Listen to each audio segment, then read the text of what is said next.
Imagine a predator who reveled in every act of terror. A killer who not only took lives, but openly boasted about his crimes, defying authorities and plunging an entire nation into an endless nightmare. A serial killer who, with every bullet fired, every stab inflicted, every letter sent, and every indecipherable cipher, wove a web of fear and mystery that endures to this day.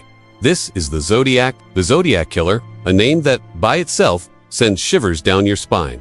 A symbol of an enigma that, for over half a century, remains one of the greatest and most frustrating unsolved criminal cases in history. Prepare for a deep and disturbing dive as we unravel the chilling details, the false leads, and the theories surrounding the dark legend of the Zodiac case. The Zodiac story begins on December 20th, 1968. On Lake Herman Road, Vallejo, California, 16-year-old Betty Lou Jensen and 17-year-old David Faraday were on their first date. Parked in an isolated area, what should have been a romantic night turned into a scene of unimaginable horror. A car approached, blocking the couple's exit. A man got out, armed, and without any warning, shot David in the head. Betty Lou tried to flee but was shot 5 times in the back. Both died there, under the starry sky. This was the first known act of what would become the Zodiac's reign of terror. Authorities at the time treated the case as an isolated double murder, unaware that they were facing the prelude to a saga of crimes that would defy logic and investigative capabilities for decades. Who could have imagined this would be just the beginning of the Zodiac story? Less than 7 months later, on July 4, 1969, the Zodiac struck again. This time, at Blue Rock Springs, also in 22-year-old Darlene Farron and 19-year-old Mike Mago were in a car when a vehicle approached. The driver, who would reveal himself to be the Zodiac, got out and fired at them. Darlene died at the scene, but, by a miracle, Mike survived, despite being shot in the face, neck, and chest. Mike's survival was crucial, as he would provide the first description of the shooter.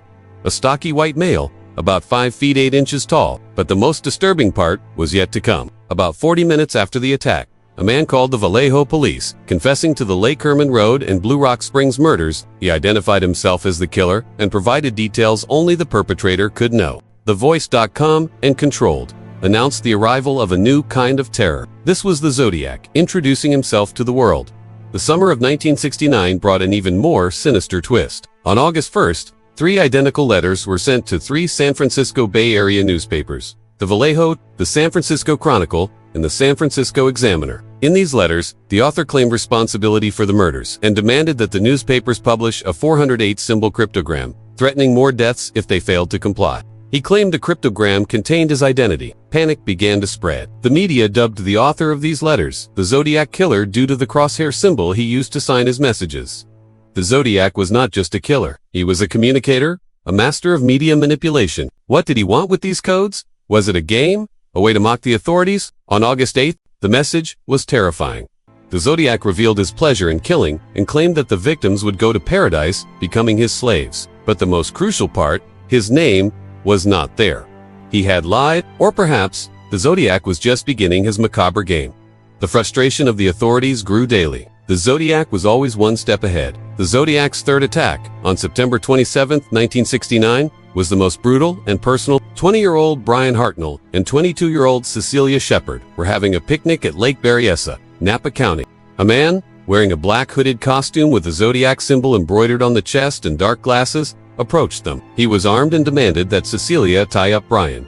Then, he tied up Cecilia. The Zodiac then stabbed Brian 6 times and Cecilia 10 times. Before leaving, he wrote the date, time, and the Zodiac symbol on Brian's car door. Brian survived, but Cecilia died 2 days later. This attack showed an escalation in the Zodiac's violence and audacity. He was no longer content with just shooting. He wanted to inflict pain and terror up close. The Zodiac was becoming more audacious, more sadistic. 2 weeks later, on October 11, 1969, the Zodiac committed his last confirmed murder. 29-year-old taxi driver Paul Stine was shot dead in the Presidio Heights neighborhood of San Francisco. This attack was different from the previous ones. It occurred in an urban area, and the Zodiac did not try to hide the body. In fact, he was seen by 3 teenagers who called the police.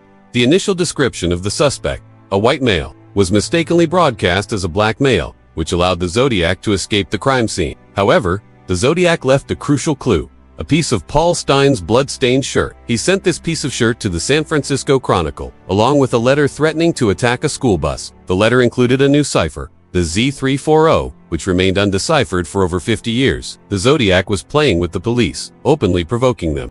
The Zodiac's letters became his trademark. He sent enigmatic messages, threats, and details of the crimes, always signing with his crosshair symbol. He communicated directly with the press and the police, mocking their inability to catch him. In one letter, he even referred to himself as Zodiac, solidifying the name the world would come to fear. He sent a total of 18 confirmed letters, but police suspect he sent many more. Each letter was a new challenge, a new puzzle for the authorities. The Zodiac seemed to enjoy the chaos he created. The Z340 cipher, sent after Paul Stine's murder, was one of the biggest challenges in the Zodiac case. For decades, cryptology experts from around the world tried to decipher it without success. Only in December 2020, more than 50 years later, a team of amateur deciphers managed to solve the enigma. The message was another provocation from the Zodiac, where he stated that he hoped the police were having fun trying to catch him, and that he was not afraid of the gas chamber because it would send him to paradise sooner. Once again, the Zodiac did not reveal his identity. The frustration was palpable. Even with the decipherment, the mystery of the Zodiac persisted. The Zodiac investigation was one of the most extensive and frustrating in American history. Thousands of suspects were investigated, but none were conclusively linked to the crimes. The lack of DNA at the time of the crimes, the Zodiac's elusive nature, and his complex communication tactics made the task almost impossible. The Zodiac seemed to have an intimate knowledge of police procedures, always one step ahead. He knew how to cover his tracks, how to manipulate the media, and how to keep the terror alive. The police departments of San Francisco, Vallejo, and Napa, along with the FBI, worked tirelessly, but the Zodiac remained a ghost. One of the most prominent suspects in the Zodiac case was Arthur Leigh Allen. He was extensively investigated, and there was much circumstantial evidence linking him to the crimes. He lived in Vallejo, had a history of violent behavior, owned weapons similar to those used in the attacks, and even wore a watch with the Zodiac symbol. However, forensic evidence, such as fingerprints and DNA samples, never definitively linked him to the Zodiac. Allen always denied the accusations and died in 1992, taking with him any secrets he might have had. Was he the Zodiac, or just a tragic coincidence? The truth about the Zodiac continues to haunt us. The Zodiac's legacy is immense. He inspired books, films, documentaries, and countless conspiracy theories. The Zodiac case has become a symbol of the undetectable serial killer, an enigma that defies logic and the human capacity to solve mysteries. With each new clue, each new theory, the hope of finally unraveling the Zodiac's identity rekindles, only to be frustrated again. The Zodiac is not just a killer. He is a cultural phenomenon, a dark reminder that not all monsters are caught. The Zodiac story continues to be told, not just as a tale of terror, but as a case study on the persistence of evil and the fragility of justice.